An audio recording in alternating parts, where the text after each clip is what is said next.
Can Thailand defeat its southern insurgency? While the country is renowned for its stunning scenery and rich cultural heritage, which attract tourists from all over the world, for over 20 years it's been embroiled in a brutal and bloody conflict that's claimed thousands of lives. But while efforts to reach a settlement continue, many question whether peace in the region is really achievable.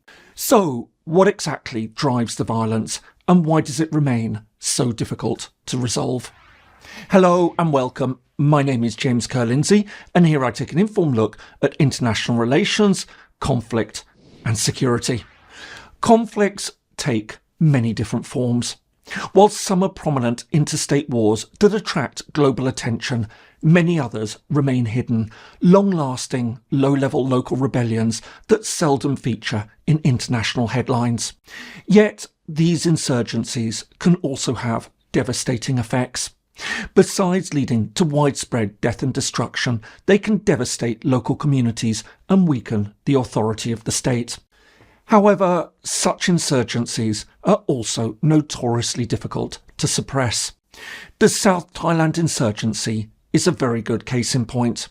For more than 20 years, the Thai government has tried to suppress a rebellion that, according to estimates, has resulted in nearly 25,000 attacks, almost 8,000 deaths, and over 14,000 injuries. But while the government has employed various tactics to defeat the rebels, the fighting still continues. Thailand is located in Southeast Asia.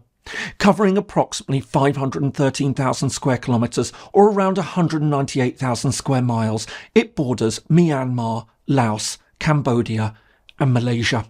Its population is approximately 70 million.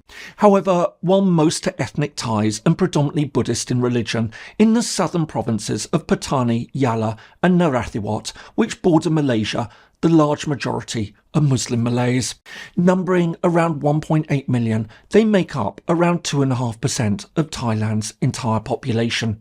Culturally distinct from the rest of Thailand, the community has long argued that they've not only faced systematic economic and political discrimination, but they've also been subjected to policies promoting the Thai language and institutions that many argue amount to assimilation. And it's all this that lies at the heart of the region's current insurgency. The roots of the conflict can be traced back many centuries. Historically, the provinces at the heart of today's insurgency were part of the independent Sultanate of Pattani, a significant regional trading centre that emerged in the 16th century. Although the Sultanate shared strong cultural, linguistic and religious ties with the Muslim Malay territories to its south, it gradually came under the political control of Siam, now known as Thailand. This was confirmed in 1826 when Britain, which had become the predominant colonial power over the Malay kingdoms, signed a treaty officially recognising Thai claims to Pattani. While Thailand initially allowed the region to keep its own sultan, who continued to enjoy significant autonomy throughout the 19th century, this arrangement ended in 1909 when Pattani's separate political status was abolished, the monarchy was deposed and the territory was formally annexed. Over the decades that followed, Thailand steadily began to assimilate the local population, taking steps to promote the Thai language and culture and Buddhism at the expense of Malay Muslim identity and traditions. As this led to growing local resentment, armed resistance movements occasionally emerged. However, for the most part, these tended to be relatively low level and were usually easily quelled by Thai security forces operating alongside local peace-building initiatives. However, all this changed following the turn of the millennium. Under Prime Minister Thaksin Shinawatra, the government decided to change course. Arguing that it was overly bureaucratic and expensive, he closed down the Southern Border Provinces Administrative Centre, a government body established in the 1980s to address local grievances and provide a bridge between the central government in Bangkok and the local communities. At the same time, believing that a tougher approach was needed, Shinawatra centralised control over the police and army in the area, instead vowing to take a much more heavy-handed, militarised approach to uprisings in the region. And it was against this backdrop that the modern phase of the insurgency began in 2004 when rebels attacked a military base in Narathiwat province, seizing a large cache of weapons and ammunition, including assault rifles, shotguns and pistols. In response, the government launched another crackdown, leading to various reprisals and mass arrests.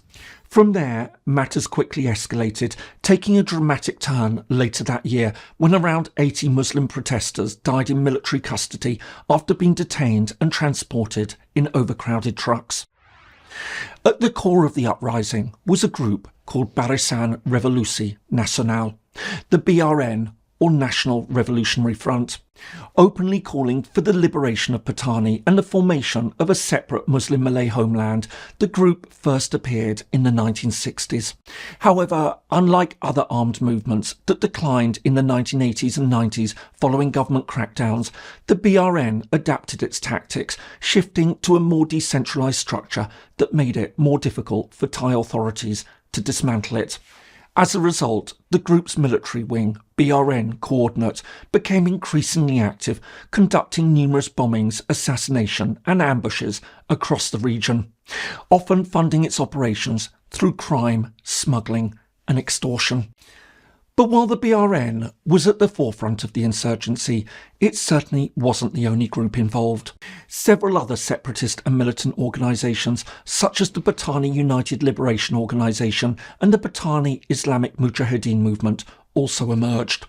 Although, crucially, there's never been any evidence of links between these groups and international Islamist militant organisations, such as ISIS or Al-Qaeda. Instead, the sense has always been that the conflict has been a very localised insurgency. However, while these groups have often operated alongside the BRN, internal rivalries, differing objectives and coordination issues have prevented the formation of a single unified leadership guiding the insurgency. That said, despite their profound ideological and other differences, the various groups have always shared common grievances about economic and political marginalisation, cultural suppression and abuses by the Thai security forces. As a result of all this, over the following years, Thai government approaches began to evolve as it tried to tackle the insurgency using various other approaches, albeit with limited success.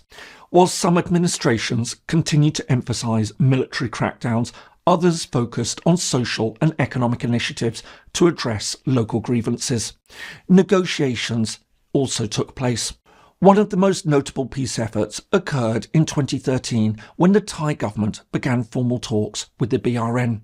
These were held with Malaysia's support, which, while strongly denying any involvement in supporting the insurgency, has nevertheless tended to tread a careful and neutral path on the issue. But despite hopes that the negotiations would yield positive results, they eventually stalled due to fundamental disagreements over key issues of autonomy, governance and security arrangements. As a result, since then, intermittent talks have continued, but progress has been slow, and the risk of increased violence continues to be high. Indeed, reports emerging from the region suggest that 2025 has in fact seen a rise in the number of attacks. I hope you're finding this helpful. If so, please consider giving it a like and perhaps subscribing to the channel if you haven't already. It all really helps. Thanks so much, and now back to the video. Overall, the South Thailand insurgency remains one of Southeast Asia's most persistent and bloody conflicts. Now in its third decade, it's claimed thousands of lives and caused significant economic, political and social disruption. Furthermore, while the Thai government has attempted a combination of military force, economic development, limited cultural concessions and direct negotiations, the conflict continues to simmer. All of this highlights how difficult it can be to resolve insurgencies. As for the next steps, it's clear that the conflict resists simple solutions. Rooted in grievances related to history, identity and social, political and economic exclusion, the past 30 years have repeatedly demonstrated that a sustainable resolution will require more than security measures alone. It'll need actions that explicitly recognise the distinct identity of the southern provinces. This will almost certainly involve some form of autonomy. The question remains whether Thailand can accept this or will perceive it as a fundamental threat to national unity. However, all this said, an agreement obviously goes both ways. It'll also require support from the insurgents. And it's here that the picture becomes even more confused. While some groups and factions may be interested in a negotiated settlement, many suspect that others have little genuine desire to resolve the conflict in this way.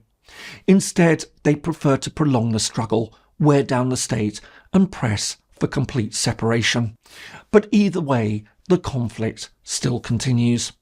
Although it stays largely hidden from the outside world, those living in the affected provinces see a very different reality. It's far from a forgotten war. But while violence is an ongoing and unavoidable presence that brings death and destruction, sadly, there appears to be little hope it'll end anytime soon. I hope you found that useful. If so, here are some more videos that you may find helpful. Thanks so much for watching, and see you in the next video.